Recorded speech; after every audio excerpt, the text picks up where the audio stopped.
सांस्कृतिक लोककला मंच वतीने जागतिक महिला दिन व कलावंत स्नेहमिलन कार्यक्रम संपन्न। दिनांक 17 मार्चला सांस्कृतिक लोककला मंच ऑल इंडिया संघटनेच्या वतीने कळमेश्वर येथे केटीएम सभागृह जागतिक महिला दिन व कलावंत स्नेहमिलन कार्यक्रम घेण्यात आला। या कार्यक्रमाचं उद्घाटन सौ सरिताताई खंडाईत, कार्यक्रमाचे अध्यक्ष सौ मीनाताई धरममाळी यांनी भूषवले। कार्यक्रमाचं दीप प्रज्वलन राष्ट्रीय महिला उपाध्यक्ष सौ पपिताताई कोल्हे यांनी केलं। या कार्यक्रमाला मुख्य अतिथी म्हणून 324 तास तबला वादन करून जागतिक इतिहासात नोंद करणारे प्रसिद्धी कलावंत डॉक्टर प्रशांत दादा गायकवाड तसेच महाराष्ट्र महिला अध्यक्ष विदर्भ कोकिळा प्रसिद्ध गायक करुणाताई कोशेकर, सागरजी ढोळे, प्राध्यापक गायिका पूजाताई, श्री भूषण रमाई संस्थेचे अध्यक्ष राजकुमारजी वंजारी, कार्यक्रमाला विशेष अतिथी म्हणून लाभलेले प्रियाताई मानकर, भाजपा महिला नेत्या सौ अनुजाताई पिंटू निंबाळकर, काँग्रेस महिला अध्यक्ष कळमेश्वर, राष्ट्रीय सचिव किशोरभाऊ भायदे, कार्यक्रमाला मुख्य मार्गदर्शक म्हणून राष्ट्रीय अध्यक्ष प्रमोदभाऊ बागडे यांनी कलावंतांना मार्गदर्शन केले।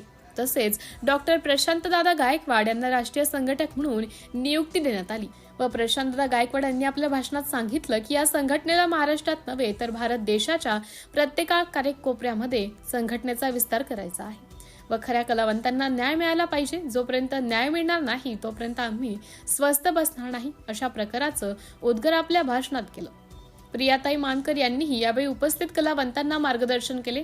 त्यांनी आपल्या भाषणात सांगितलं की ज्या ज्या कलावंतांच्या समस्या असतील त्या समस्यांसाठी मी सदैव कलावंतांच्या पाठीशी खंबीरपणे उभे राहील व कलावंतांचे प्रश्न सोडवण्यासाठी शेवटपर्यंत प्रयत्न करेल, असे उद्गार प्रियाताई मानकर यांनी केलं।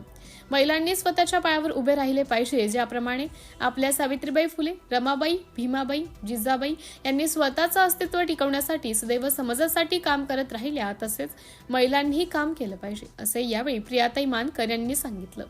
यावेळी अनुजाताई निंबाळकर यांनी आपलं मार्गदर्शन केलं। सरिताताई खंडाईत यांनी पण मार्गदर्शन केलं। यावेळी पत्रकार युवराज मेश्राम यांचा यावेळी शाल श्रीफळ देऊन सत्कार करण्यात आला। तसेच पत्रकार अरविंद भौडोले यांचाही शाल व पुष्पगुच्छ देऊन सत्कार करण्यात आला। यावेळी कार्यक्रमाला मध्य प्रदेश पासून अनेक भजन मंडळ, गायक मंडळी आली होती। कार्यक्रमाचं सूत्रसंचालन सौ मनीषा पिंपळ शिंदे यांनी केलं।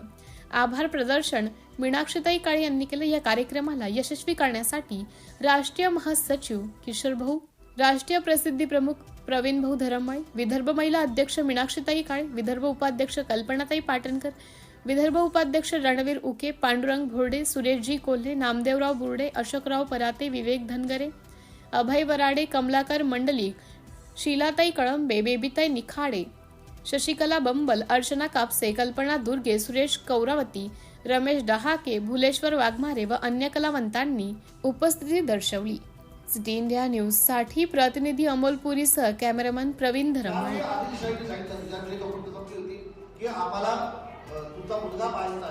आणि त्यावेळी शिवाजी महाराजांना बोलवण्यात आलं दादाजी भोसलेंच्या हातून। आणि म्हणजे गायींना आपल्याला त्यांना मुळीच आवडत नव्हतं, त्यामुळे मी दरबारात येणार नाही हे त्यांनी केलं। आदिलशाही सुद्धा तिथे चुकून एका व्यक्तीने मांस विकायला आणलं होतं, ज्याची गर्दन शिवाजी महाराजांनी वयाच्या 13व्या वर्षी कापून टाकली। त्यावेळी आदिलशाहीने म्हटलं की मी हुकूम सोडला होता की कोणीही गायींचं मांस किंवा कोणी कापणार नाही। ही त्यावेळेसची आदिलशाहीने केलेली पराकाष्ठा, हुकूम सोडलेला। आणि आज आपण काय करतोय असो। आणि आता नुकताच एक ट्रक पकडला गेला, त्यात तुम्हाला माहिती आहे शर्मनाक गोष्ट आहे की आमच्या नागपूरशी ती गोष्ट निगडीत राहतात की आमच्यासाठी खूप शर्मनाक आहे, पण त्यासाठी मी बोलणार नाही।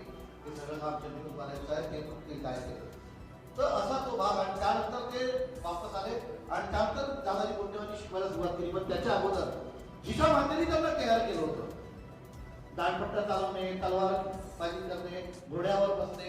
आणि शिवाजी महाराजांनी दऱ्यापर्यंत फिरणं। आणि तेव्हा गरीब जनता होती, त्या गरीब जनतेला 1 रुपया दिला, थोडं जेवायला दिलं तरी ते मावळे ताटपणाने उभे राहायच्या सोबत। त्यामुळे शिवाजी महाराजांनी विचार केला की आमची माणसं तसंची गुलाब का असावी, त्यांना 2 वेळचं भोजनही मिळू नये एवढी मेहनत केल्यावर। ही जी परिस्थिती त्यांनी लहानपणी पाहिली, जशी श्रीरामाने पाहिली। काही वाईट नव्हती, पण काही म्हणे माझा राम जर राजा बनेल, माझा राम तर काही जास्त प्रेम करायची, माझा राम जर राजा बनेल तर याला माहित तर पाहिजे की माझी प्रजा कशी आहे। अरे काही जेव्हा राम आले तर भेटायला, तर पहिले कैकेयीच्या पाया पडले तर कैकेयी रडायला लागली, राम ही जीवनातली सगळ्यात वाईट स्थिती आहे म्हणजे या ब्रह्मांडातली। कोणीही माझ्या नावावर आपल्या मुलीचं नाव ठेवणार नाही। पण मी जे केलं बेटा, मी तुला साहेब जास्त प्रेम करून की तुला मी वनवास दिला, तू ह्यासाठी नाही की तुझं राज्य मला हिसकायचं आहे. भावना पास स्त्रीची काय असते, त्याच्यामुळे मी भावना ही होती की तुला आपल्या राज्याची सीमा माहीत पाहिजे आणि आपल्या राज्यातील गोरगरीब जनता कशी जगते आहे. अरे भिल्ली नव्हती ती, तिची उष्टी म्हणून राम खातच आहे. तू विचार करा कोणती कास्ट होती. पहिले आपल्याकडे कास्ट नव्हती, हे थोतांड असता आलाय 5 वर्षापासून. आपल्याकडे वर्ण होता. जो व्यक्ती जसं काम करायचं तसं त्याला खूप भार मडकं घडवायचं काम. जो जे काम करायचं त्याला ते नाव दिलं जायचं. कास्ट नावाचा प्रयोग हा 500 वर्षापासून आला. आणि हे संध्याकाळी लग्न लावायचं काम हे यांच्या नालायकीपणा मिळाले की जे आपल्या स्त्रिया उचलून न्यायचे. हा तो इतिहास लागलेला आहे. तेव्हा काही लढले होते, काही ते कार्य केलं. त्यामुळे राज हा सगळ्यात श्रेष्ठ राजा बनला राम. तसंच आपल्याकडलं रमाईने तेच केलं. आदरणीय डॉक्टर बाबासाहेब आंबेडकरांना गायकवाडांनी फेलोशिप दिली तुम्हाला माहित असेल. त्याही गायकवाडांचं मी वंश साधू, पण ते इथे सांगणं आता फार आहे.